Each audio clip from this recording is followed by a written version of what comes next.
舊年參加咗呢個計劃，配對約咗見家庭醫生啦。姑娘就幫我約咗抽血同埋量血壓。抽完血之後，嗰個血糖同埋膽固醇都偏高。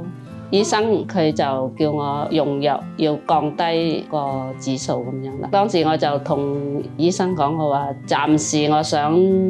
叫佢俾3個月時間，跟住我話改變飲食同埋做運動，睇下可唔可以降到。我就改變咗個飲食習慣啦，即係比如我之前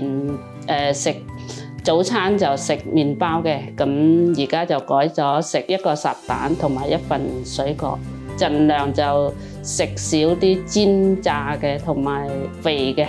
嘢咯。即係食完中午之後有做半個鐘運動嘅，同埋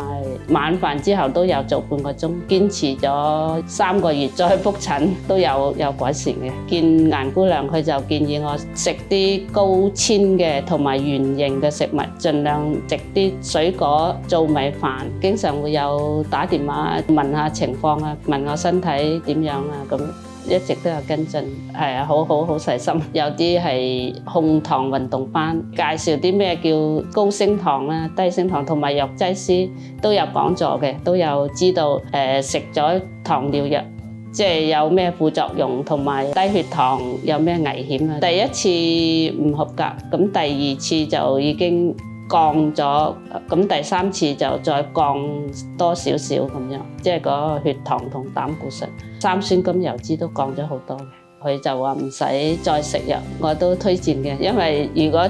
早參加咗呢個計劃，可以早啲知道自己身體有問題，可以預早預防咁樣。